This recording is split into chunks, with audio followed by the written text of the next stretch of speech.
ഈശോ മിശിഹായ്ക്ക് സ്തുതിയായിരിക്കട്ടെ.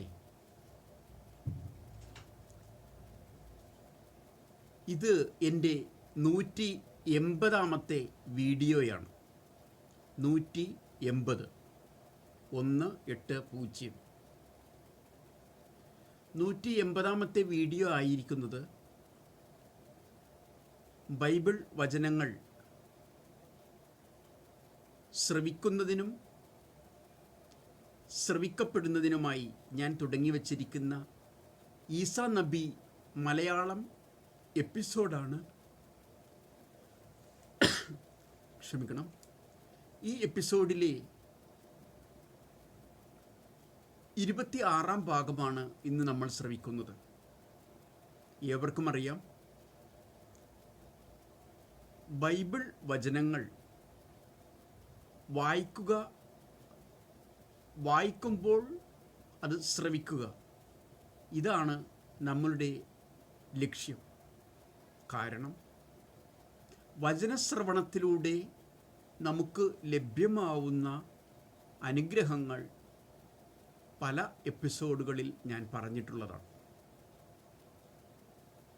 ദൈവം ഉണ്ടാക്കപ്പെട്ടിരിക്കുന്ന നിരവധിയായ നന്മകളിലെ ഒരു നന്മയാണ് വചനം. ദൈവം വചനത്താൽ ഉണ്ടാക്കപ്പെട്ടിരിക്കുന്നു, വചനമെന്ന നന്മയാൽ ഉണ്ടാക്കപ്പെട്ടിരിക്കുന്നു, സ്നേഹത്താൽ ഉണ്ടാക്കപ്പെട്ടിരിക്കുന്നു, സ്നേഹമെന്ന നന്മയാൽ ഉണ്ടാക്കപ്പെട്ടിരിക്കുന്നു, കരുണയാൽ ഉണ്ടാക്കപ്പെട്ടിരിക്കുന്നു, കരുണ എന്ന നന്മയാൽ ഉണ്ടാക്കപ്പെട്ടിരിക്കുന്നു. ഇങ്ങനെ നിരവധിയായ നന്മകളിലെ ഒരു നന്മയാണ് വചനം. ആ വചനം ശ്രവിക്കുന്നതിലൂടെ നമ്മുടെ പാപങ്ങൾ പൊറുക്കപ്പെടുന്നുണ്ട്. പാപങ്ങളുടെ കറുത്ത അഴുക്ക് നമ്മളിൽ നിന്ന് നീക്കം ചെയ്യപ്പെടുന്നുണ്ട്. ആ വിശ്വാസം കൂടി വേണം ഈ ബൈബിൾ വചനങ്ങൾ ശ്രവിക്കുമ്പോൾ. ബൈബിൾ വചനങ്ങൾ വായിക്കുന്ന വ്യക്തിയുടെ, ഇപ്പോൾ ഞാൻ വായിക്കുന്നു, ആ വ്യക്തിയുടെ ശബ്ദം എത്ര അരോചകമായിരുന്നാലും അതിലൂടെ സംസാരിക്കുന്നത് ദൈവത്തിൻ്റെ വചനമാണെന്നുള്ള വിശ്വാസത്തോടുകൂടി നാം ഈ വചനത്തെ ശ്രവിക്കുമ്പോൾ നമ്മുടെ പാപക്കറകൾ കഴുകപ്പെടുന്നുണ്ട്. അതോടൊപ്പം അത് നമ്മെ സുഖപ്പെടുത്തുന്ന ദിവ്യ ഔഷധമാണ്. അവ നിറഞ്ഞു കഴിഞ്ഞാൽ നാം വചനമായി മാറുന്നു. മറ്റൊരു വിധത്തിൽ പറഞ്ഞാൽ ദൈവത്തിൻ്റെ ഒരംശമായി മാറുന്നു. കാരണം ദൈവം ഉണ്ടാക്കപ്പെട്ടിരിക്കുന്ന നിരവധിയായ നന്മകളിലെ പല നന്മകളുടെ കൂമ്പാരത്തിൻ്റെ പേരാണ് ദൈവം. പല ശക്തികളുടെ കൂമ്പാരത്തിൻ്റെ പേരാണ് ദൈവം. ആ ദൈവം അതിൻ്റെ ഒരംശമായി മാറുന്നു. മറ്റൊരു വിധത്തിൽ പറഞ്ഞാൽ പരിശുദ്ധ ത്രിത്വത്തിലെ ദൈവവും ദൈവപുത്രനും ദൈവാത്മാവും അടങ്ങുന്ന പരിശുദ്ധ ത്രിത്വത്തിലെ ഒരംഗമായി മാറുന്നു. അവിടെ ദുഃഖങ്ങളില്ല, നന്മകളാൽ നിറയുന്ന സന്തോഷങ്ങൾ മാത്രം. അതാണ് യഥാർത്ഥത്തിലുള്ള സന്തോഷമെന്ന് ആ സന്തോഷത്തിൽ ലയിച്ചു ചേരുമ്പോൾ നമുക്ക് മനസ്സിലാകും. നമുക്ക് വചനം ശ്രവിക്കാം. പല എപ്പിസോഡുകളിലായി നമ്മൾ വചനം ശ്രവിച്ചു കൊണ്ടിരുന്നത് വിശുദ്ധ മാർക്കോസിൻ്റെ സുവിശേഷത്തിൽ നിന്നുമുള്ളതാണ്. കഴിഞ്ഞ ഭാഗം ശ്രവിച്ചതിൻ്റെ ബാക്കി ഇന്ന് നമുക്ക് ശ്രവിക്കാം.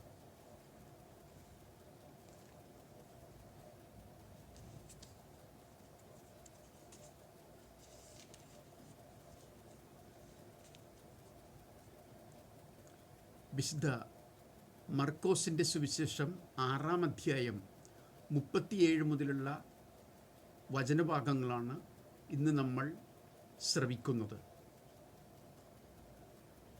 നമുക്ക് കുരിശു വരച്ചുകൊണ്ട് ദൈവത്തിൻ്റെ വചനങ്ങളെ ആദരിക്കാം. വിശുദ്ധ കുരിശിൻ്റെ അടയാളത്താലെ ഞങ്ങളുടെ ശത്രുക്കളിൽ നിന്ന് ഞങ്ങളെ രക്ഷിക്കുക. ഞങ്ങളുടെ തമ്പുരാനെ, പിതാവിൻ്റെയും പുത്രൻ്റെയും പരിശുദ്ധാത്മാവിൻ്റെയും നാമത്തിൽ ആമീൻ.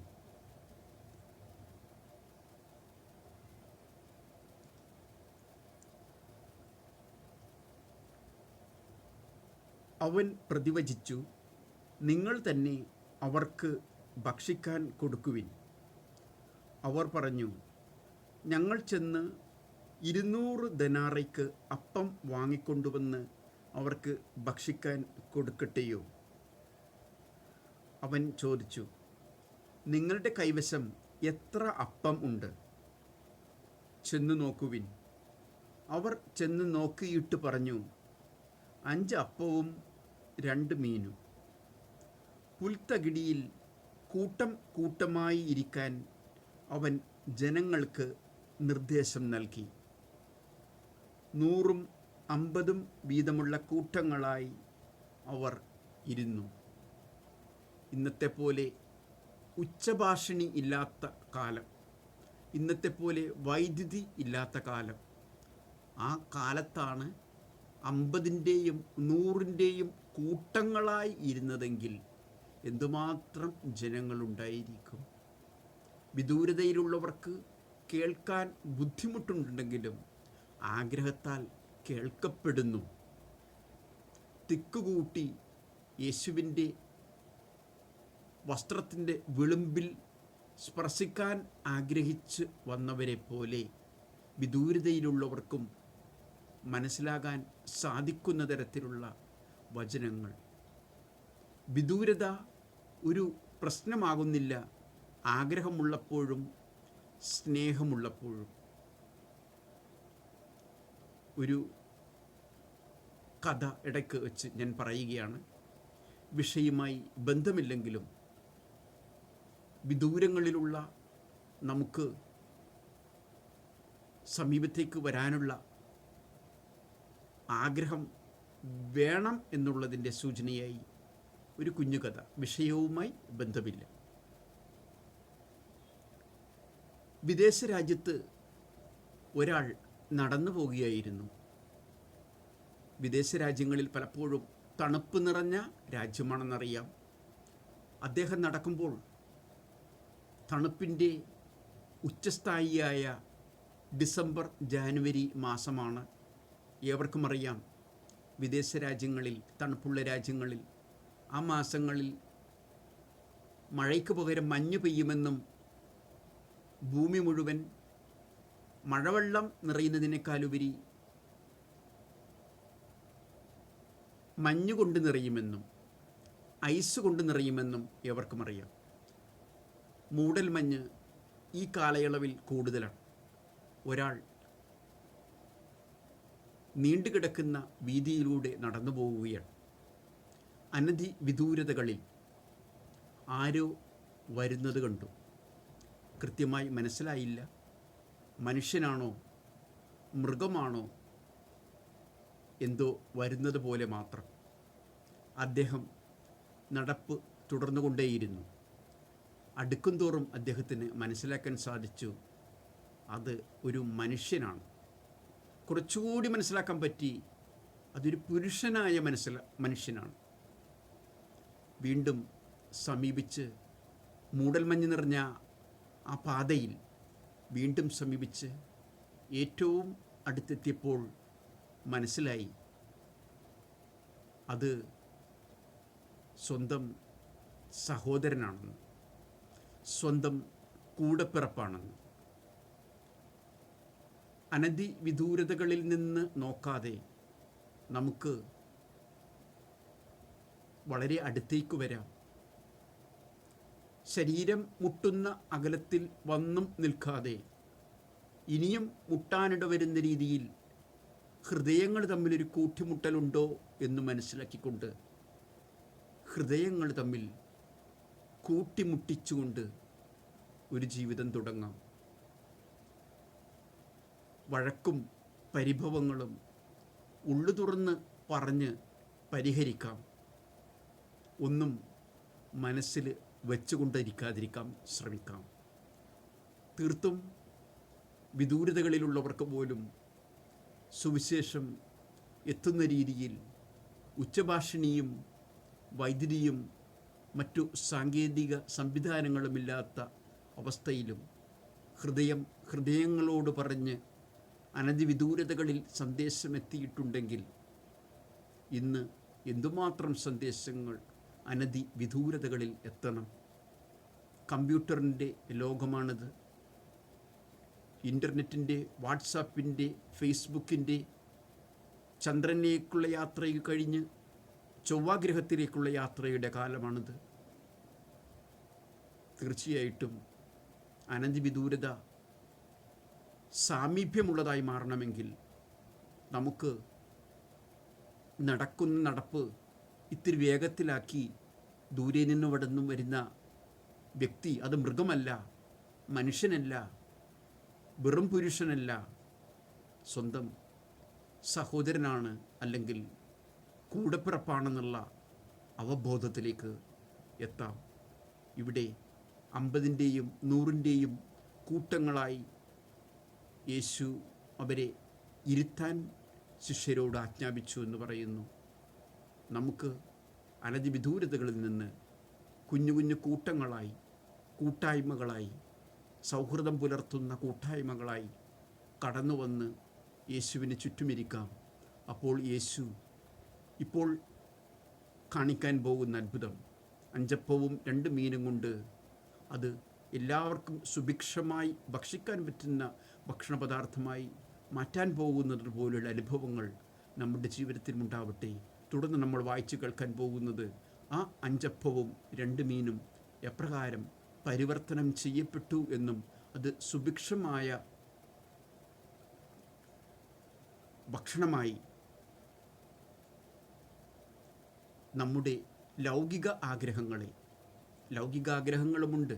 ഭക്ഷിക്കണമെന്നുള്ളതൊരു ലൗകികാഗ്രഹമാണ്. പാനം ചെയ്യണമെന്നുള്ളതൊരു ലൗകികാഗ്രഹമാണ്. ഉറങ്ങണമെന്നുള്ളതൊരു ആഗ്രഹമാണ്.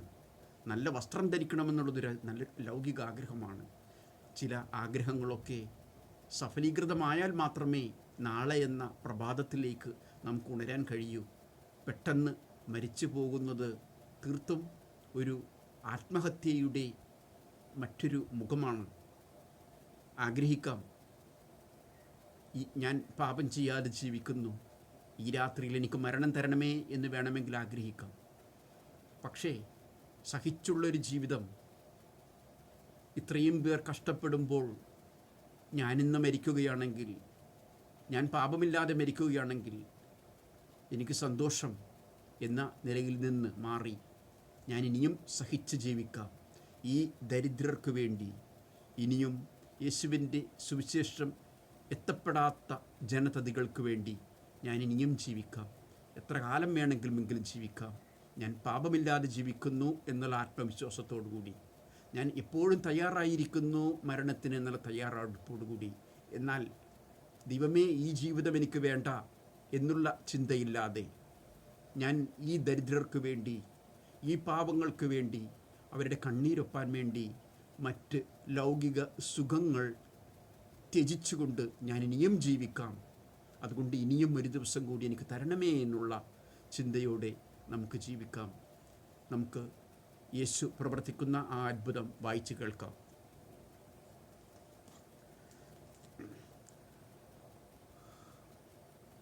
ചെന്ന് നോക്കുവിൻ. അവർ ചെന്ന് നോക്കിയിട്ട് പറഞ്ഞു, 5 അപ്പവും 2 മീനും. പുൽത്തകിടിയിൽ കൂട്ടം കൂട്ടമായി ഇരിക്കാൻ അവൻ ജനങ്ങൾക്ക് നിർദ്ദേശം നൽകി. 100ഉം 50ഉം വീതമുള്ള കൂട്ടങ്ങളായി അവർ ഇരുന്നു. അവൻ 5 അപ്പവും 2 മീനും എടുത്ത് സ്വർഗത്തിലേക്ക് നോക്കി കൃതജ്ഞതാ സ്തോത്രം ചെയ്ത് അപ്പം മുറിച്ചതിന് ശേഷം ജനങ്ങൾക്ക് വിളമ്പാൻ ശിഷ്യന്മാരെ ഏൽപ്പിച്ചു. നമുക്കും ഓരോ ഭക്ഷണം കഴിക്കുന്നതിന് മുമ്പ് സ്വർഗത്തിലേക്ക് കണ്ണുകളുയർത്തി ആ അപ്പം തന്ന ദൈവത്തിന് നന്ദി പറയാം. എത്രയോ പേർ അപ്പം ലഭ്യമാവാതെ മരണത്തെ തന്നെ പുൽകുന്നു. നമുക്ക് അപ്പം തന്ന ദൈവത്തെ സ്തുതിക്കാം. കണ്ണുള്ളപ്പോൾ കാഴ്ചയുടെ വില നാം അറിയില്ലല്ലോ. കാതുള്ളപ്പോൾ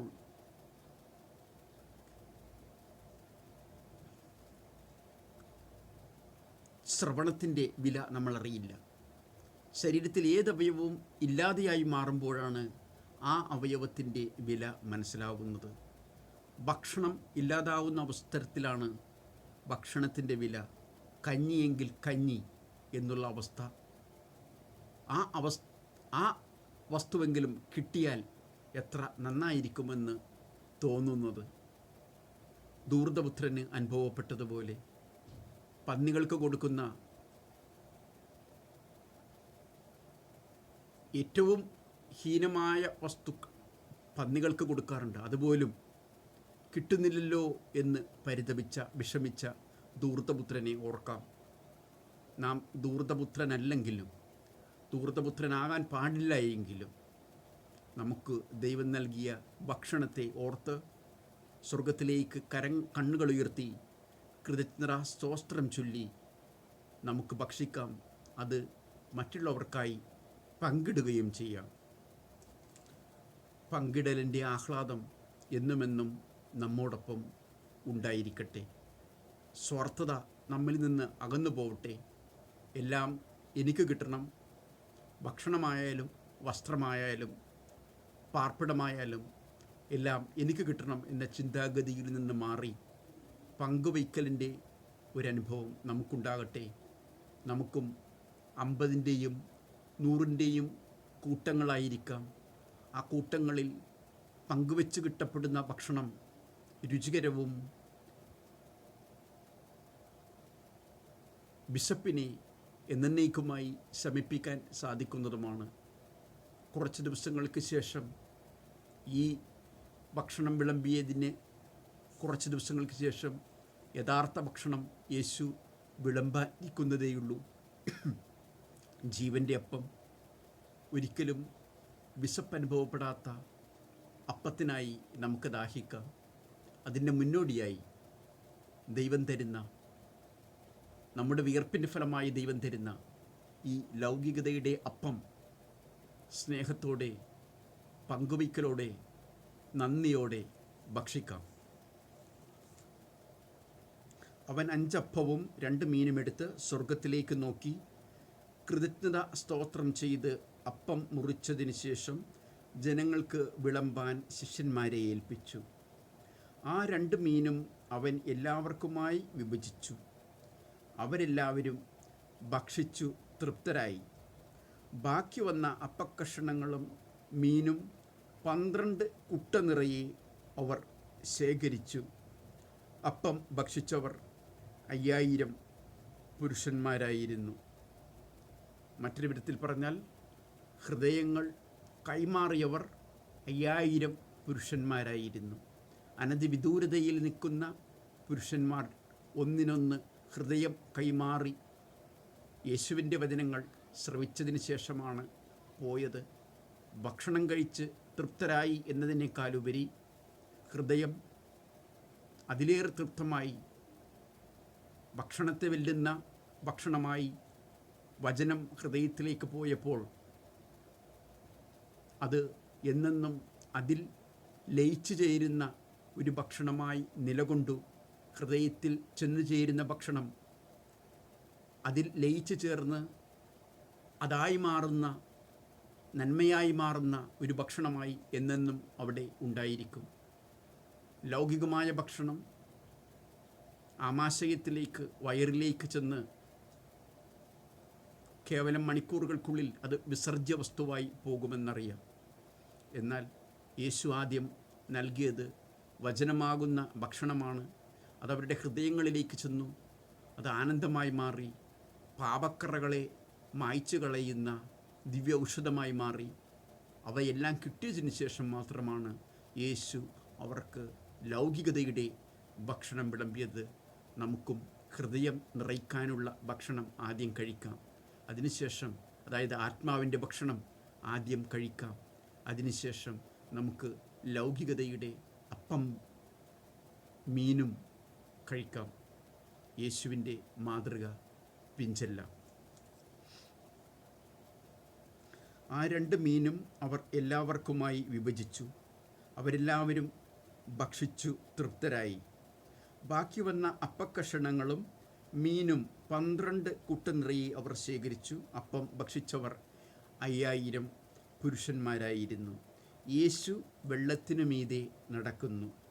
താൻ ജനക്കൂട്ടത്തെ പിരിച്ചുവിടുമ്പോഴേക്കും വഞ്ചിയിൽ കയറി തനിക്കു മുമ്പേ മറുകരയിലുള്ള ബെത്സയിദായിലേക്ക് പോകാൻ അവൻ ശിഷ്യന്മാരെ നിർബന്ധിച്ചു. ആളുകളോട് യാത്ര പറഞ്ഞ ശേഷം അവൻ പ്രാർത്ഥിക്കാൻ മലയിലേക്ക് പോയി. വൈകുന്നേരമായപ്പോൾ വഞ്ചി നടുക്കടലിലായിരുന്നു. അവൻ തനിച്ച് കരയിലും. അവർ വഞ്ചി തുഴഞ്ഞ് അവശരായി എന്ന് അവൻ മനസ്സിലാക്കി. കാരണം കാറ്റ് പ്രതികൂലമായിരുന്നു. രാത്രിയുടെ 4-ാം യാമത്തിൽ അവൻ കടലിനു മീതെ നടന്ന് അവരുടെ അടുത്തെത്തി. അവരെ കടന്നു പോകാൻ ഭാവിച്ചു. അവൻ കടലിനു മീതെ നടക്കുന്നത് കണ്ട് അത് ഒരു ഭൂതമായിരിക്കുമെന്ന് കരുതി അവർ നിലവിളിച്ചു.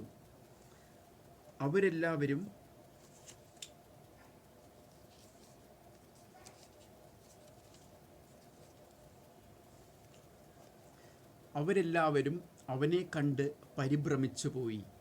ഉടനെ അവൻ അവരോട് സംസാരിച്ചു. ധൈര്യമായിരിക്കുവിൻ, ഞാനാണ്, ഭയപ്പെടേണ്ട. അവൻ വഞ്ചിയിൽ കയറി. അപ്പോൾ കാറ്റ് ശമിച്ചു. യേശു കടന്നു വരുമ്പോൾ കാറ്റ് ശമിക്കുന്നു, കാറും കോളും ഇല്ലാതാവുന്നു. നമുക്ക് ഈ യാത്രയിൽ, എന്നോ തുടങ്ങിയ യാത്രയിൽ, ജനനം മുതൽ തുടങ്ങിയ യാത്രയിൽ, ഒരുപക്ഷെ അമ്മയുടെ ഉദരത്തിലായ നിമിഷം മുതൽ തുടങ്ങിയ യാത്രയിൽ പല വഞ്ചികൾ താണ്ടി ഇവിടെ വരെ എത്തിയിരിക്കുന്നു. എന്നെ ശ്രവിക്കുന്ന നിങ്ങൾ ശ്രവിക്കുകയും ഞാൻ ശ്രവിപ്പിക്കുകയും ചെയ്യുന്നു. വചനഭാഗങ്ങൾ വായിക്കുകയും ചെയ്യുന്നു. യാത്രയ്ക്കിടയിൽ ഞാനും നിങ്ങളും ഇവിടെ വരെ എത്തി. കാറ്റും കോളും നിറഞ്ഞ പല വഞ്ചികൾ താണ്ടി ഇവിടെ എത്തി. ഇപ്പോഴും ഒരു വഞ്ചിയിൽ യാത്ര ചെയ്യുന്നു. പലപ്പോഴും കാറ്റും കോളും കൊടുങ്കാറ്റും മഴയും ഭൂകമ്പവും, ഇന്നത്തെ അവസ്ഥ പറയുകയാണെങ്കിൽ കോവിഡും, കഴിഞ്ഞ 2-3 ദിവസങ്ങൾക്ക് മുമ്പുള്ള അവസ്ഥ പറയുകയാണെങ്കിൽ കടൽക്ഷോഭവും എല്ലാമുള്ള ഈ ഭൂമിയിലെ വ്യത്യസ്തമായ വഞ്ചികളിൽ അതൊരു പക്ഷേ കരയിലൂടെയോ യാത്ര ചെയ്യപ്പെടുന്ന വാഹനമാവാം, നടക്കുകയാവാം, ജോലിസ്ഥലത്തേക്കുള്ള യാത്രയാവാം, വീട്ടിലേക്കുള്ള യാത്രയാവാം, നടന്നും വാഹനത്തിലുമുള്ള യാത്രയാവാം, ആകാശത്തിലൂടെയുള്ള യാത്രയാവാം, കടലിലൂടെയുള്ള യാത്രയാവാം. ഏതെങ്കിലും ഒരു വാഹനത്തിലോ വാഹനമില്ലാത്ത യാത്രയിലോ ആയിരിക്കും. പ്രതിസന്ധി ഘട്ടങ്ങൾ ഓരോരുത്തർക്കും വന്നുകൊണ്ടിരിക്കുന്നു. പാപസാഹചര്യങ്ങൾ ഓരോരുത്തർക്കും വന്നുകൊണ്ടിരിക്കുന്നു. പിശാച് ഏത് രൂപത്തിൽ വരുന്നു എന്ന് നമുക്ക് പറയാൻ ആവുന്നില്ല. കാറ്റിൻ്റെ രൂപത്തിലും കാറിൻ്റെ കോളിൻ്റെ രൂപത്തിലും വരുന്നതിന് പകരമായി പാപത്തിൻ്റെ രൂപത്തിൽ, അഴുക്കിൻ്റെ രൂപത്തിൽ, അവിശുദ്ധിയുടെ രൂപത്തിൽ, അശുദ്ധമായ ബന്ധങ്ങളുടെ രൂപത്തിൽ വരുന്ന പ്രകൃതിക്ഷോഭങ്ങളെ തിരിച്ചറിയാനുള്ള കൃപാവരമാണ് നമുക്ക് കിട്ടേണ്ടത്. പാപം കടന്നു വരുന്നത് മുളയിലെ തിരിച്ചറിഞ്ഞാൽ ആ ചെറിയ നിമിഷത്തിൽ തന്നെ നമുക്കതിനെ പിഴുതെറിയാൻ പറ്റും. വളർന്ന് പന്തലിച്ചാൽ ആ പാപത്തെ എടുത്ത് എറിയാൻ ഇത്തിരി ബുദ്ധിമുട്ടായിരിക്കും. നാം പറയാറുണ്ട്, അടയ്ക്ക മടിയിൽ വയ്ക്കാം, അടയ്ക്ക മരമോ, എന്തും അതുതന്നെ.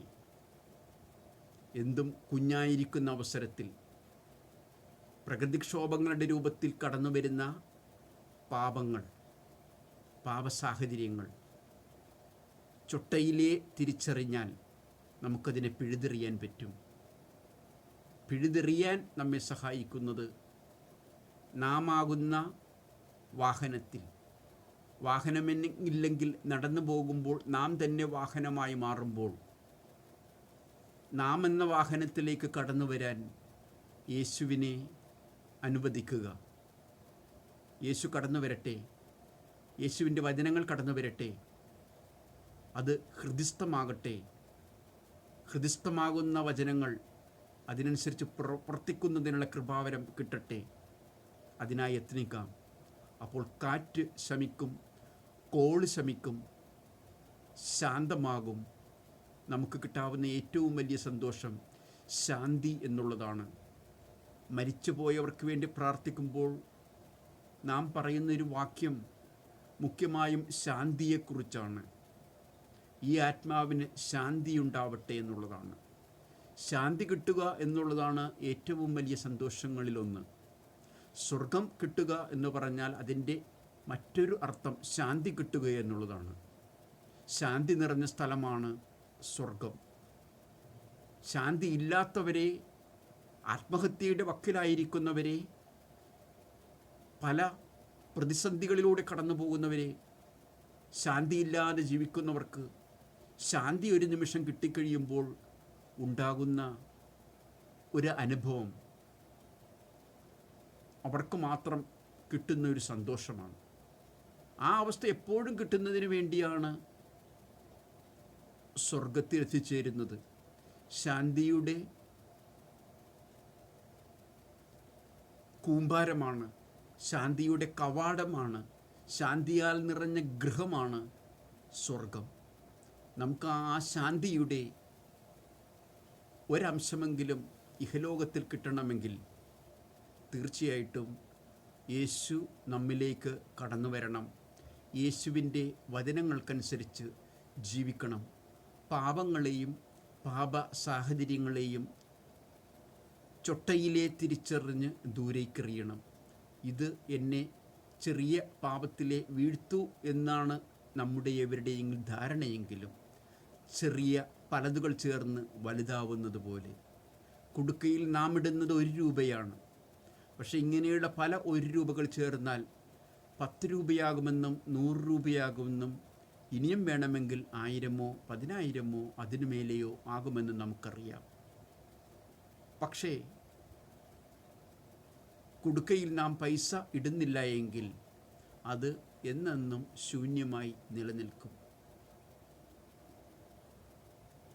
നാം ഇടുന്ന രൂപ അത് നന്മയ്ക്കായുള്ള രൂപയാണെങ്കിൽ എന്തുകൊണ്ടും നല്ലത്. അത് 10 ആകട്ടെ, 100 ആകട്ടെ, 1000 ആകട്ടെ, ഇനിയും മുകളിലോട്ടാവട്ടെ. പാപം എന്ന നാണയമാണ് 1 രൂപ എന്ന ക്രമത്തിൽ നാം നിത്യേന ഇടുന്നതെങ്കിൽ ആ കുടുക്ക നിറഞ്ഞ് പോകുന്നത്, നാളെ അല്ലെങ്കിൽ മറ്റന്നാൾ നിറഞ്ഞു പോകുന്നത് 10,000-ൻ്റെയും 1,00,000-ൻ്റെയും അതിനു മുകളിലും വിലമതിക്കുന്ന അഴുക്കായിരിക്കും. ആ അഴുക്ക് നമ്മുടെ ജീവിതത്തിലേക്ക് കടന്നു വരാതിരിക്കാൻ വേണ്ടി പാപത്തിൻ്റെ 1 എന്നുള്ള നാണയം വീഴുമ്പോൾ തന്നെ നമുക്ക് അതിനെ നിർമ്മാർജ്ജനം ചെയ്യാൻ ശ്രമിക്കാം. നിർമ്മാർജ്ജനം ചെയ്യണം എന്നുള്ള ആഗ്രഹം നമുക്കുണ്ടാവാൻ പരിശുദ്ധാത്മാവിൻ്റെ പ്രചോദനം ഉണ്ടാവേണ്ടതുണ്ട്. ബുദ്ധി ഉണ്ടാവേണ്ടതുണ്ട്. ബുദ്ധി എന്നുള്ള വാക്കിനേക്കാളുപരി ജ്ഞാനം എന്നുള്ള വാക്ക് ഉപയോഗിക്കാം. ജ്ഞാനമുണ്ടാകുന്നത് ഏതെങ്കിലും സ്കൂളിൽ പോയി പഠിച്ചത് കൊണ്ടോ, കോളേജിൽ പോയി പഠിച്ചത് കൊണ്ടോ, യൂണിവേഴ്സിറ്റിയിൽ പോയി പഠിച്ചത് കൊണ്ടോ അല്ല. പരിശുദ്ധാത്മാവ് നിറഞ്ഞ ഒരു വ്യക്തിക്ക് ജ്ഞാനമുണ്ടാവും. വരാനിരിക്കുന്ന കാറ്റിനെയും കൊടുങ്കാറ്റിനെയും, പാപമെന്ന കാറ്റിനെയും കൊടുങ്കാറ്റിനെയും തിരിച്ചറിയാൻ സാധിക്കും. പാപരഹിതമായി ജീവിക്കാൻ സാധിക്കും. ഭൂമിയിലെ ജീവിതത്തിന് ശേഷം കിട്ടുന്ന സ്വർഗമെന്ന ശാന്തി ഇഹലോകത്തിൽ തന്നെ അനുഭവിച്ചുകൊണ്ട് സ്വർഗത്തിന് വേണ്ടിയുള്ള പ്രയത്നങ്ങളിൽ മുന്നോട്ട് പോകാൻ സാധിക്കും. ഉടനെ അവൻ അവരോട് സംസാരിച്ചു, ധൈര്യമായിരിക്കുവിൻ, ഞാനാണ്, ഭയപ്പെടേണ്ട. അവൻ വഞ്ചിയിൽ കയറി. അപ്പോൾ കാറ്റ് ശമിച്ചു. അവർ ആശ്ചര്യഭരിതരായി. കാരണം അപ്പത്തെക്കുറിച്ച് അവർ ഗ്രഹിച്ചിരുന്നില്ല. അവരുടെ ഹൃദയം മന്ദീഭവിച്ചിരുന്നു. നമ്മുടെ ഹൃദയങ്ങളും മന്ദീഭവിച്ചിരിക്കുകയാണ്. ഏതെങ്കിലും ബന്ധത്തിലോ ബന്ധനങ്ങളിലോ പെട്ട് മന്ദീഭവിച്ചിരിക്കുകയാണ്. അപ്പോൾ നമുക്ക് തോന്നും, ലോകം മുഴുവൻ മന്ദീഭവിക്കപ്പെട്ടിരിക്കുകയാണെന്ന്. യഥാർത്ഥത്തിൽ കരടല്ല, കരടിനെ വെല്ലുന്ന പലക, മരപ്പലക ഇരിക്കുന്നത് നമ്മുടെ കണ്ണിലാണ്. പലതും മന്ദീഭവിക്കപ്പെട്ടിരിക്കുന്നതായി നമുക്ക് അനുഭവപ്പെടുന്നു. പക്ഷേ ലോകം പ്രകാശപൂരിതമാണ്. പ്രകാശപൂരിതമായ ലോകത്തെ കാണാൻ നമുക്ക് ചുറ്റുമുള്ള മൂടുപടലങ്ങൾ, മഞ്ഞുപടലങ്ങൾ, മഞ്ഞുകാലത്തെ മൂടൽ മഞ്ഞ് നിറഞ്ഞ അവസ്ഥ മാറണം. നാം പാപത്തിലായിരിക്കുമ്പോൾ ലോകം മുഴുവൻ പാപം ചെയ്യുന്നവരാണെന്നുള്ള തോന്നൽ വരും. നാം അശാന്തിയിലായിരിക്കുമ്പോൾ ലോകം മുഴുവൻ അശാന്തിയിലാണെന്ന് കരുതും. നാം രോഗാവസ്ഥയിലായിരിക്കുമ്പോൾ രോഗം നിറഞ്ഞതാണ് ലോകമെന്നുള്ള ഒരു തോന്നൽ ഉണ്ടാവാൻ സാധ്യതയുണ്ട്. ആ ഒരു തോന്നൽ മന്ദീഭവിക്കപ്പെടുന്ന ഹൃദയത്തിൽ വരുന്ന ചിത്തഭ്രമം മാത്രമാണ്. അത് മനസ്സിലാക്കിക്കൊണ്ട് മന്ദീഭവിച്ച ഹൃദയങ്ങളെ പുറന്തള്ളി അതിലേക്ക് പരിശുദ്ധ ആത്മാവ് കടന്നു വരുന്നതിന് വേണ്ടി പ്രയത്നിക്കാം, പ്രാർത്ഥിക്കാം.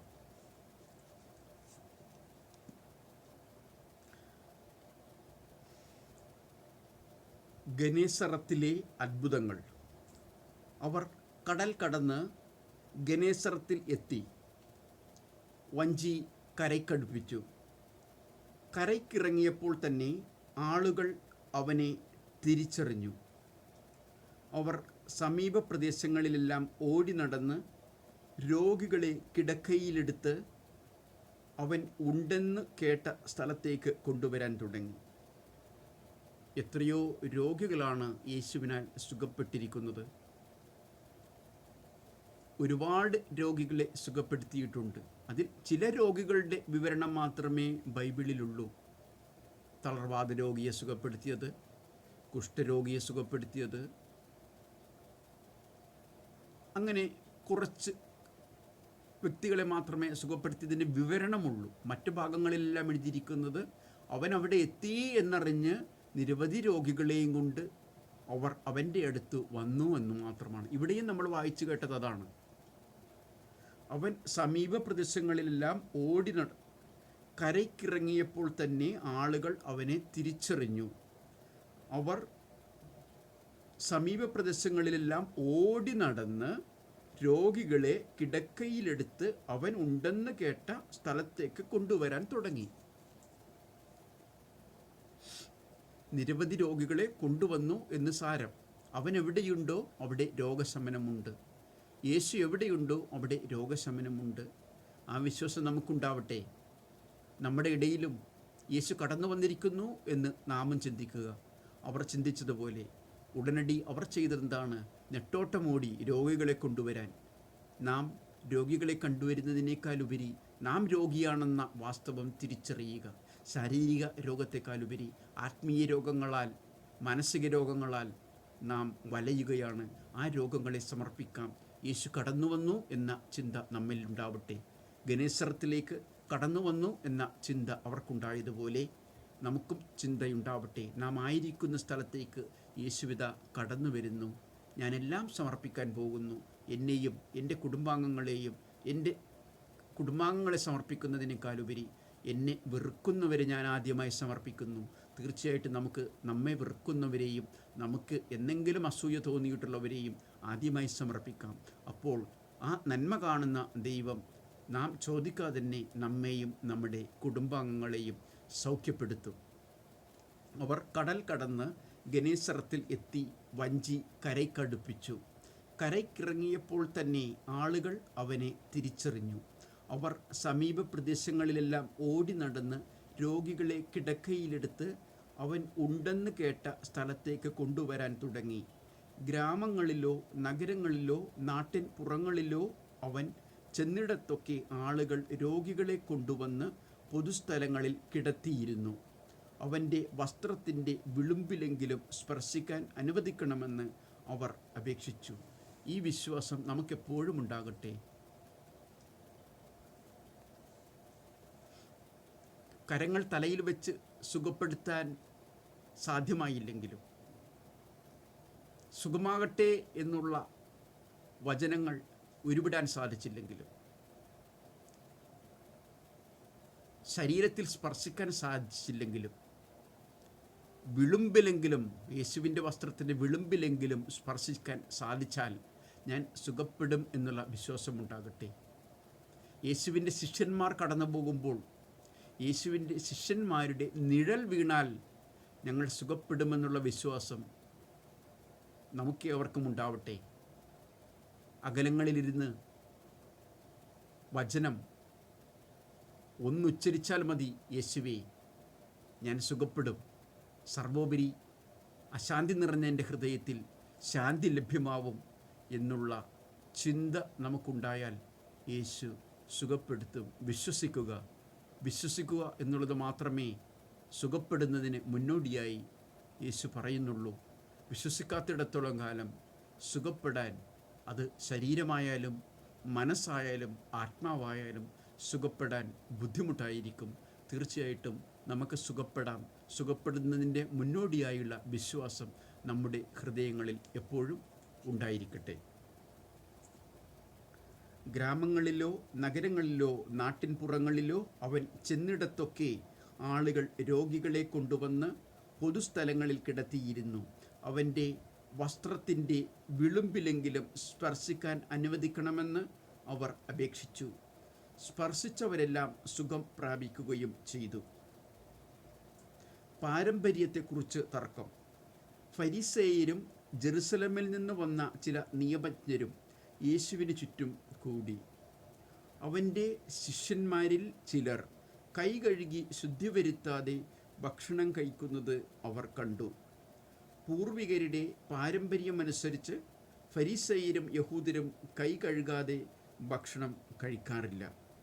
പൊതുസ്ഥലത്ത് നിന്ന് വരുമ്പോഴും ദേഹശുദ്ധി വരുത്താതെ അവർ ഭക്ഷണം കഴിക്കുകയില്ല. കോപ്പകളുടെയും കലങ്ങളുടെയും ഓട്ടുപാത്രങ്ങളുടെയും ക്ഷാളനം തുടങ്ങി മറ്റു പല പാരമ്പര്യങ്ങളും അവർ അനുഷ്ഠിച്ചു പോന്നു. ഫരിസേയരും നിയമജ്ഞരും അവനോട് ചോദിച്ചു, നിന്റെ ശിഷ്യന്മാർ പൂർവികരുടെ പാരമ്പര്യത്തിന് വിപരീതമായി അശുദ്ധമായ കൈകൊണ്ട് ഭക്ഷിക്കുന്നത് എന്ത്? അവൻ പറഞ്ഞു, കപടനാട്യക്കാരായ നിങ്ങളെക്കുറിച്ച് യേശയ്യാ ശരിയായി തന്നെ പ്രവചിച്ചു. അവൻ എഴുതിയിരിക്കുന്നു, ഈ ജനം അധരങ്ങൾ കൊണ്ട് എന്നെ ബഹുമാനിക്കുന്നു, എന്നാൽ അവരുടെ ഹൃദയം എന്നിൽ നിന്ന് വളരെ ദൂരെയാണ്. നാം അധരങ്ങൾ കൊണ്ട് മാത്രം ബഹുമാനിക്കുന്ന ഒരു ജനമായി മാറാതെ ഹൃദയം കൊണ്ട് ദൈവത്തെ സ്നേഹിക്കുന്ന വിഭാഗമായി മാറാൻ ഇടവരട്ടെ. ഇതിന് സമാനമായ ഒരു പഴഞ്ചൊല്ലാണ്, വാഴുന്നവരെ വാഴ്ത്തുകയും വീഴുന്നവരെ വീഴ്ത്തുകയും ചെയ്യുന്നവരാണ് ഈ ലോക ജനത. ഒരിക്കൽ കൂടി ആവർത്തിക്കാം. ഈ ലോക ജനത എന്ന് പറയുന്നത് വാഴുന്നവരെ വാഴ്ത്താൻ ആഗ്രഹിക്കുകയും വീഴുന്നവരെ വീഴ്ത്താൻ ആഗ്രഹിക്കുകയും ചെയ്യുന്നവരാണ്. നാം അത് പ്രത്യേകം ശ്രദ്ധിക്കേണ്ട കാര്യമാണ്. വാഴുന്നവരെ വാഴ്ത്തിക്കൊണ്ടിരിക്കുന്ന നമ്മുടെ മനോഭാവം നമുക്കകറ്റാം. വീഴുന്നവരെ വീഴ്ത്താൻ വളരെ സുഖമാണ്. അതിൽ ഒരു സുഖമനുഭവിക്കുന്നവരുമുണ്ടാവും. ഒരാളെ വേദനിപ്പിക്കുമ്പോൾ അയാൾ വേദന അനുഭവിക്കുന്നു എന്നറിഞ്ഞ് വീണ്ടും വീണ്ടും വേദനിപ്പിക്കാൻ ഒരു ടെൻഡൻസി എല്ലാവർക്കുമുണ്ട്. അത് ശരിയായ ഒരു മനോവികാരമല്ല എന്ന് ഏവർക്കും അറിയാം. വാഴുന്നവരെ വാഴ്ത്തിക്കൊണ്ടിരിക്കുകയും വീഴുന്നവരെ വീഴ്ത്തിക്കൊണ്ടിരിക്കുകയും ചെയ്യുന്നത് തീർത്തും അപലപനീയമാണ്. വീഴുന്നവരെ എഴുന്നേൽപ്പിക്കാൻ ശ്രമിക്കാം. കാരുണ്യം അവരുടെ മേൽ ചൊരിയാം. കാരണം ദൈവമുണ്ടാക്കപ്പെട്ടിരിക്കുന്ന വ്യത്യസ്തമായ വസ്തുക്കളിലെ ഒരു വലിയ വസ്തുവാണ് കാരുണ്യം. കരുണയാൽ ഉണ്ടാക്കപ്പെട്ടിരിക്കുന്നു. ദൈവം കരുണയാൽ ഉണ്ടാക്കപ്പെട്ടിരിക്കുന്നുവെങ്കിൽ ദൈവത്തിൻ്റെ ഒരംശമായി മാറാൻ വചനത്തിലൂടെ നമ്മൾ ശ്രമിക്കുന്നത് പോലെ കാരുണ്യത്തിലൂടെയും ശ്രമിക്കണം. അതുകൊണ്ട് തന്നെ വാഴുന്നവരെ വാഴ്ത്തുകയും മലയാള ഭാഷയിൽ പറഞ്ഞാൽ സോപ്പിടുക എന്ന് പറയും. മുതലാളിയുടെ പക്കൽ സോപ്പിട്ട് നിൽക്കുന്ന സ്വഭാവം, സമയാസമയം ജോലി ചെയ്തെന്നിരിക്കില്ല, മുതലാളി വരുമ്പോൾ മാത്രം ജോലി ചെയ്യുന്ന, മുതലാളിയെ കാണിക്കാൻ വേണ്ടി മാത്രം ജോലി ചെയ്യുന്ന, മറ്റൊരു വിധത്തിൽ പറഞ്ഞാൽ മലയാളത്തിൽ പറയുന്ന സോപ്പിടുക എന്നുള്ള രീതി തീർത്തും അപലപനീയമാണ്. യേശുവിൻ്റെ മക്കൾ വാഴുന്നവരെ വാഴ്ത്തുകയും വീഴുന്നവരെ വീഴ്ത്തുകയും ചെയ്യുന്നവരാവരുത്. സ്വന്തം മോഹങ്ങളാൽ വാഴുന്നവരെ വാഴ്ത്തുന്നത് നല്ല ഒരു കാര്യമല്ല. നാം നമ്മുടെ ജോലി ചെയ്യുക, വാഴുന്നവരെ വാഴ്ത്തിക്കൊണ്ടിരുന്നാൽ എൻ്റെ ജോലിയിൽ എനിക്ക് കയറ്റമുണ്ടാവും എന്നുള്ള ചിന്ത ആവശ്യമില്ല. നമുക്ക് നൽകിയിരിക്കുന്ന ജോലി സത്യസന്ധമായി നിർവഹിക്കുക. അതുപോലെ വീഴുന്നവരെ കാണുമ്പോൾ എഴുന്നേൽപ്പിക്കാൻ ശ്രമിക്കാം. ഇന്നു മുതൽ നമ്മുടെ ജീവിതം അപ്രകാരം വ്യത്യസ്തമായി മാറട്ടെ. വാഴുന്നവരെ വാഴ്ത്തുകയും വീഴുന്നവരെ വീഴ്ത്തുകയും ചെയ്യുന്ന നമ്മുടെ ജീവിത രീതി നമുക്കിന്ന് മാറ്റാം. കാരണം ക്രിസ്തു നമ്മെ സ്പർശിക്കുന്ന നിമിഷങ്ങളാണ്. ക്രിസ്തു വന്നത് വാഴുന്നവരെ വാഴ്ത്തിക്കൊണ്ടിരിക്കാനല്ല, പകരം വീഴുന്നവരെ എഴുന്നേൽപ്പിക്കാനാണ്. നമുക്ക് ആ ചിന്തയോടുകൂടി തുടർന്നുള്ള വചനഭാഗങ്ങൾ ശ്രവിക്കാം.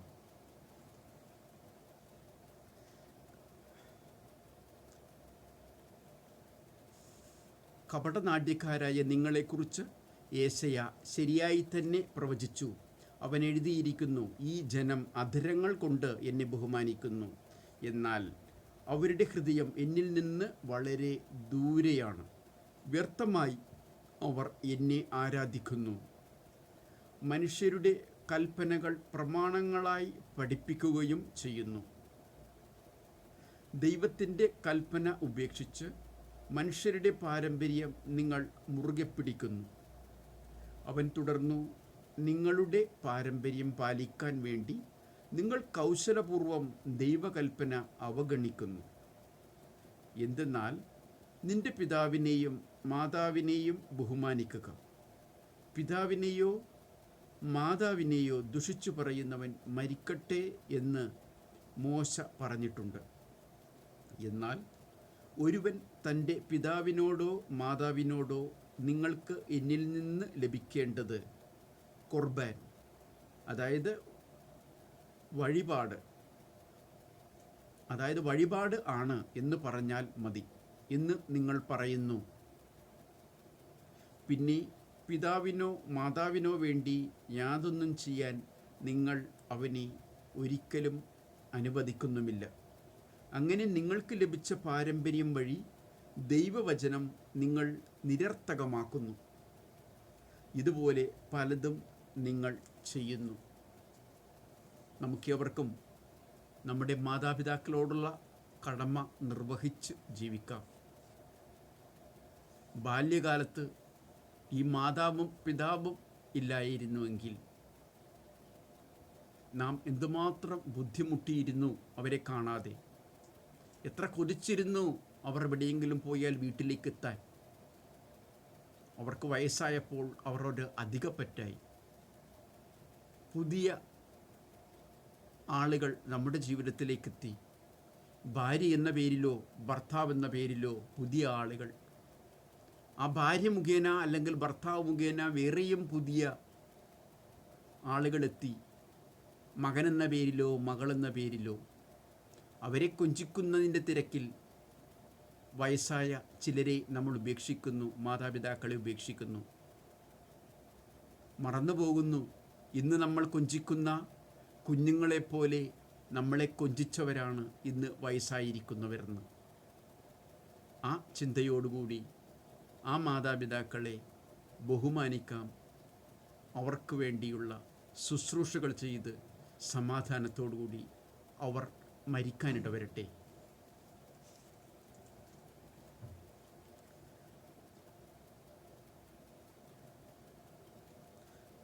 ആന്തരികവും ബാഹ്യവുമായ ശുദ്ധി.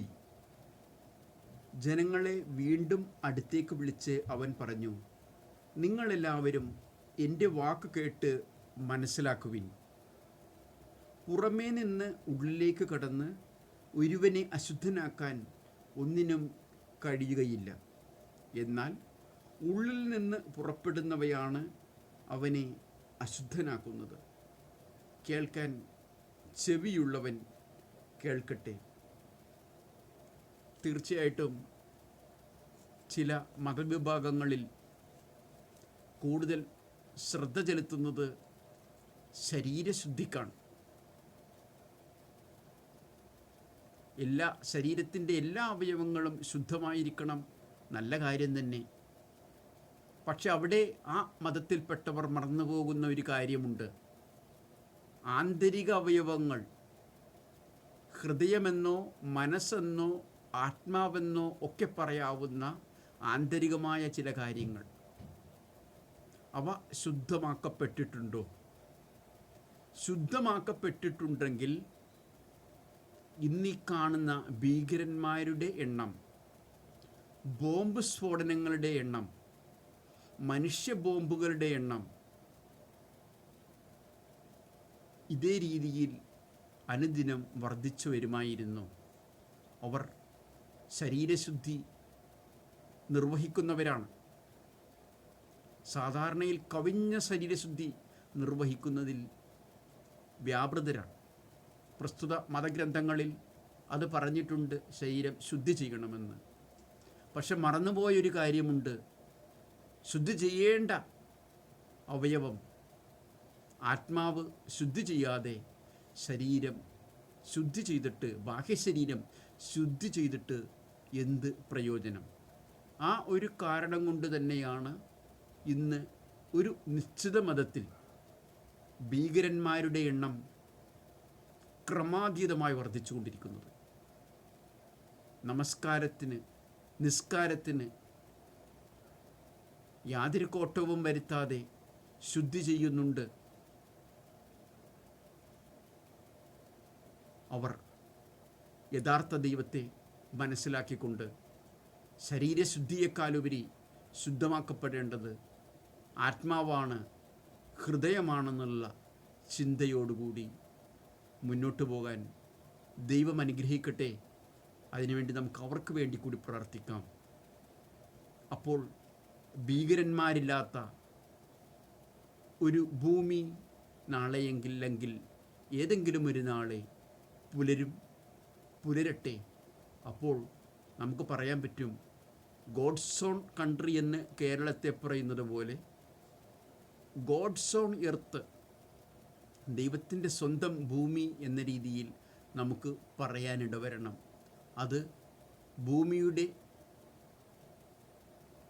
ഭംഗി കൊണ്ടല്ല, ഭൂമിയിൽ ജീവിക്കുന്നവരുടെ ഭംഗി കൊണ്ടുമല്ല, ഭൂമിയിൽ ജീവിക്കുന്നവരുടെ ഹൃദയത്തിൻ്റെ നൈർമല്യം കൊണ്ടാവാൻ ഇടവരട്ടെ. ബാഹ്യശരീരം ശുദ്ധി ചെയ്യണം, നല്ലത്. അതിനു മുന്നേ ഓർക്കേണ്ടത് ആന്തരിക അവയവം, പ്രത്യേകിച്ച് ആത്മാവ് ശുദ്ധമാക്കപ്പെട്ടിട്ടുണ്ടോ എന്നുള്ളതാണ്. ആ ചിന്തയോടുകൂടി നമുക്ക് നമ്മുടെ ഹൃദയങ്ങളിൽ പരിവർത്തനങ്ങൾ വരുത്താം. ശുദ്ധാത്മാവിനെ ക്ഷണിച്ചു വരുത്താം.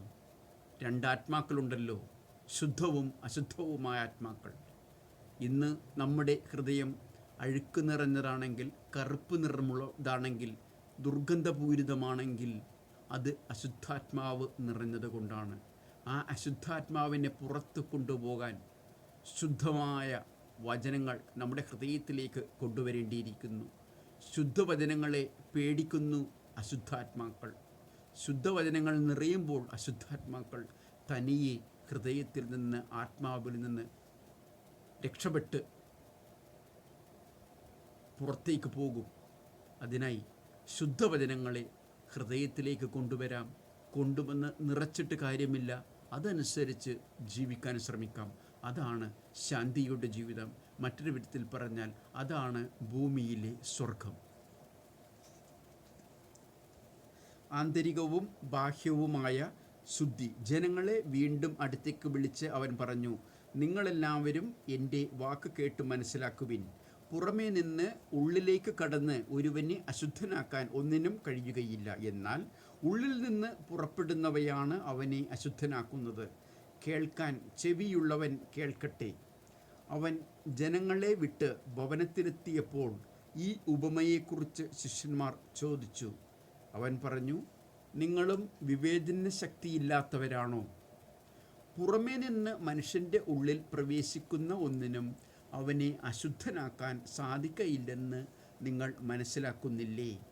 കാരണം അവ മനുഷ്യൻ്റെ ഹൃദയത്തിൽ പ്രവേശിക്കുന്നില്ല, പിന്നെയോ ഉദരത്തിലേക്ക് കടക്കുകയും വിസർജിക്കപ്പെടുകയും ചെയ്യുന്നു. എല്ലാ ഭക്ഷണപദാർത്ഥങ്ങളും ശുദ്ധമാണെന്ന് അങ്ങനെ അവൻ പ്രഖ്യാപിച്ചു. എല്ലാ ഭക്ഷണപദാർത്ഥങ്ങളും ശുദ്ധമാണ്. ദൈവം നട്ടുപിടിപ്പിച്ചിരിക്കുന്ന മരങ്ങളിലൂടെ, ഔഷധങ്ങളിലൂടെ നമുക്ക് ലഭ്യമായിരിക്കുന്ന എല്ലാ ഭക്ഷണപദാർത്ഥങ്ങളും ശുദ്ധമാണ് എന്ന് യേശുവിടെ അരക്കിട്ടുറപ്പിക്കുകയാണ്. തീർച്ചയായിട്ടും നിശ്ചിത ഭക്ഷണം കഴിക്കുന്നതോ നിശ്ചിത മാംസം കഴിക്കുന്നതോ അല്ല പാപത്തിലേക്ക് നമ്മെ നയിക്കുന്നത്. പകരം നമ്മുടെ ഹൃദയത്തിൽ നിന്ന് പുറപ്പെടുന്ന, ആത്മാവിൽ നിന്ന് പുറപ്പെടുക്കുന്ന അസൂയ പോലെയുള്ള, മറ്റുള്ളവരെ കൊല്ലണമെന്നുള്ള ചിന്ത,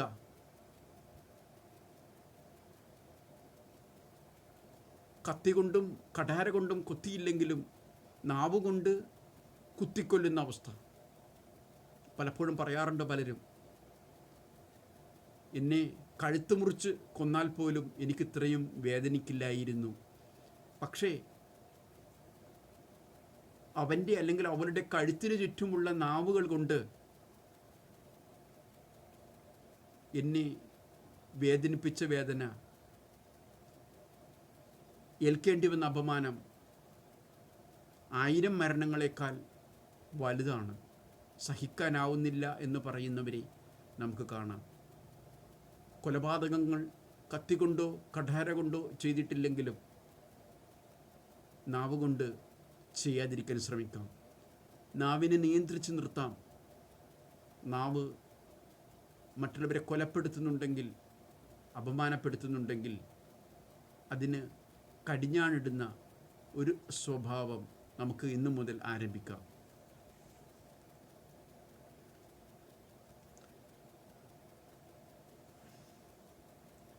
പുറമേ നിന്ന് മനുഷ്യൻ്റെ ഉള്ളിൽ പ്രവേശിക്കുന്ന ഒന്നിനും അവനെ അശുദ്ധനാക്കാൻ സാധിക്കയില്ലെന്ന് നിങ്ങൾ മനസ്സിലാക്കുന്നില്ലേ?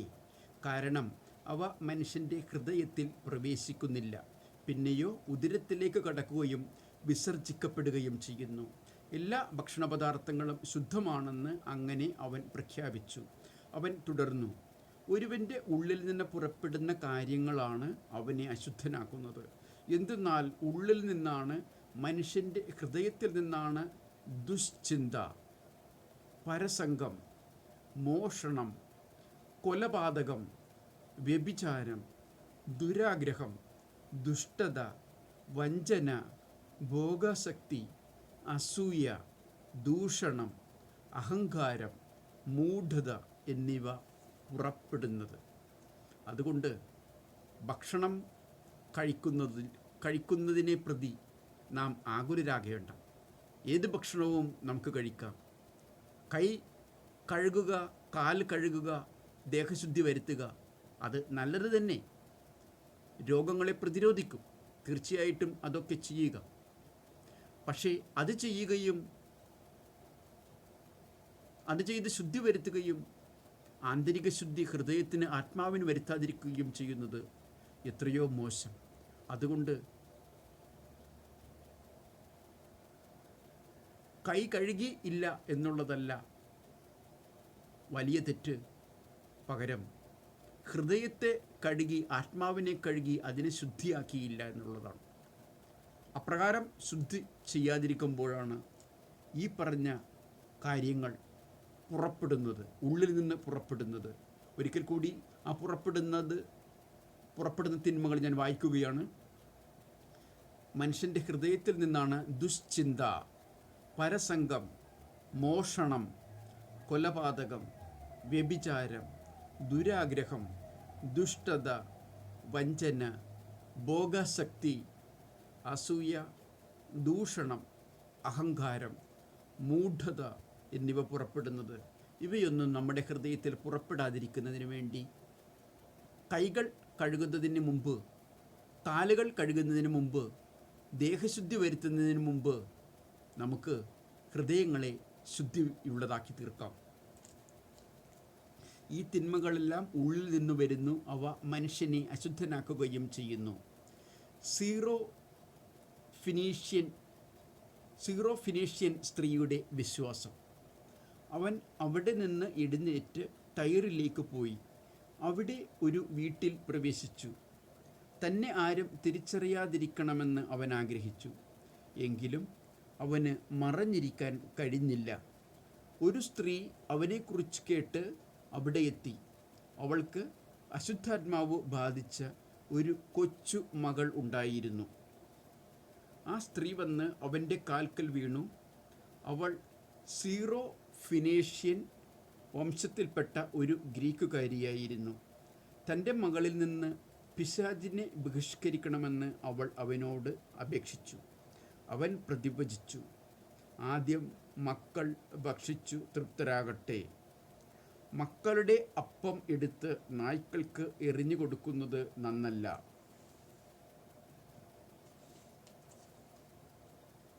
ഇസ്രായേൽ ഗോത്രത്തിൽ, സ്വന്തം കുടുംബത്തിൽ ഇനിയും എത്രയോ പേർ സുഖപ്പെടാനിരിക്കുന്നു, ആത്മീയതയിലേക്ക് നയിക്കപ്പെടാനിരിക്കുന്നു.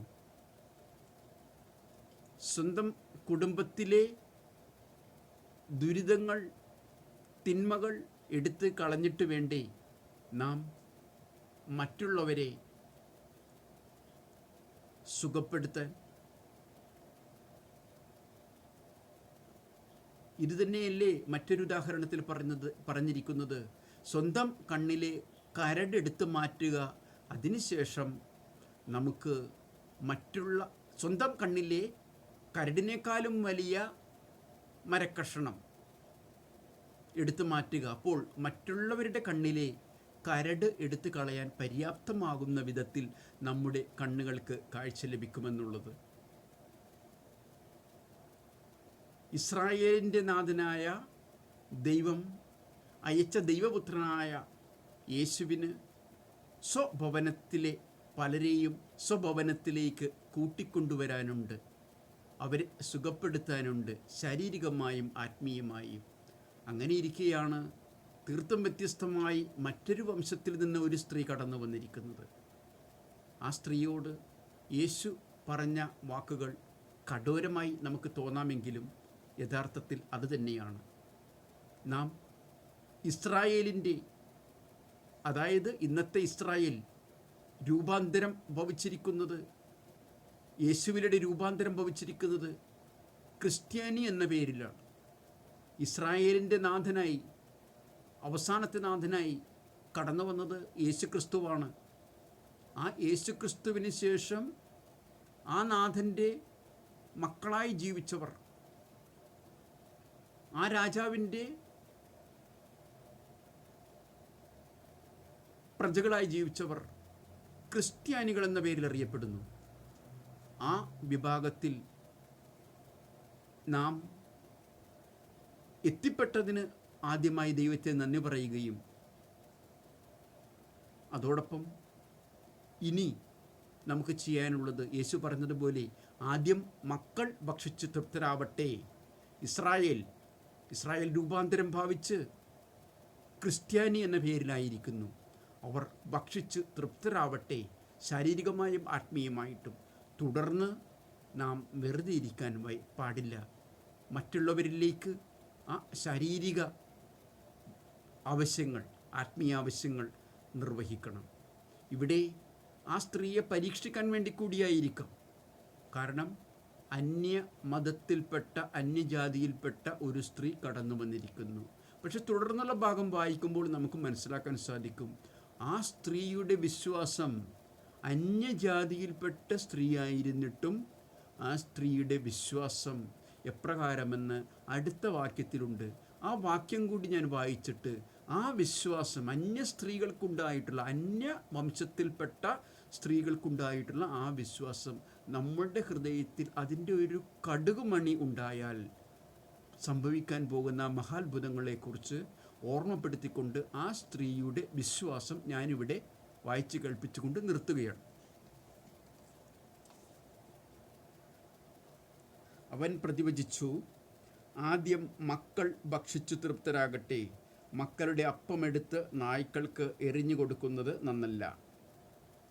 ഇനിയാണ് ശ്രദ്ധിക്കേണ്ടത്. അവളുടെ മറുപടിയാണ് ഞാൻ വായിക്കാൻ പോകുന്നത്. അവൾ മറുപടി പറഞ്ഞു, കർത്താവേ, അത് ശരിയാണ്. എങ്കിലും മേശയ്ക്ക് കീഴെ നിന്ന് നായ്ക്കളും മക്കൾക്കുള്ള അപ്പക്കഷണങ്ങളുടെ ബാക്കി തിന്നുന്നുണ്ടല്ലോ. എത്രയോ അത്ഭുതകരമായ ഉത്തരം. തർക്കുത്തരമല്ല, വിശ്വാസം കൊണ്ട് പറഞ്ഞ സൗമ്യതയുടെ വചനങ്ങളാണത്. ഞാൻ സമ്മതിക്കുന്നു, ഞാൻ നായാണ്, പട്ടിയാണ്.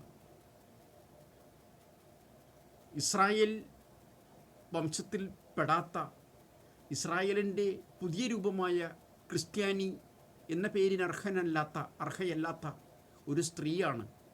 എങ്കിൽ പോലും, ഞാൻ നായാണെങ്കിൽ പോലും, മക്കൾ ഭക്ഷിച്ചു കഴിയുമ്പോൾ നായ്ക്കൾക്ക് കൊടുക്കുമല്ലോ. ഞാൻ നായാണ്, സമ്മതിക്കുന്നു. മക്കൾ ഭക്ഷിച്ചു കഴിഞ്ഞാൽ ഇത്തിരി തരണേ. ആ അപേക്ഷ കേട്ടാൽ ആരാണ് അലിഞ്ഞു പോവാത്തത്?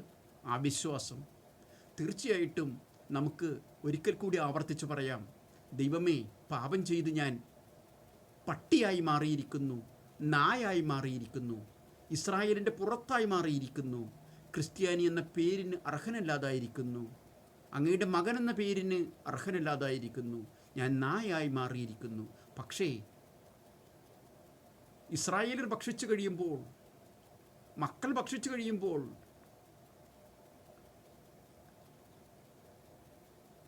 ബാക്കി വരുന്ന കഷണങ്ങൾ മേശക്കടിയിൽ നിന്ന് പട്ടിയായ ഞാനും ഭക്ഷിച്ചോട്ടെ, നായായ ഞാനും ഭക്ഷിച്ചോട്ടെ എന്നുള്ള മനോഭാവത്തോടുകൂടി ആ സീറോ ഫിനീഷ്യൻ സ്ത്രീയുടെ സൗമ്യതയോടുകൂടി, വിനയത്തോടുകൂടി നമുക്ക് നിൽക്കാം. തീർച്ചയായിട്ടും നമ്മെ ദൈവം സുഖപ്പെടുത്തും. എല്ലാവർക്കും സന്തോഷകരമായ ഒരു രാത്രി നേരുന്നു. ഈശോ മിശിഹായിക്ക് സ്തുതിയായിരിക്കട്ടെ. ദൈവം അനുഗ്രഹിച്ചാൽ നമുക്ക് ഈസ നബി മലയാളം എന്ന പേരിലുള്ള സീരീസിൻ്റെ 27ാം എപ്പിസോഡിൽ കാണാം. ഇന്ന് ഈ വീഡിയോ ഞാൻ നിർത്തുകയാണ്. ദൈവം നമ്മെ ഏവരെയും അനുഗ്രഹിക്കട്ടെ.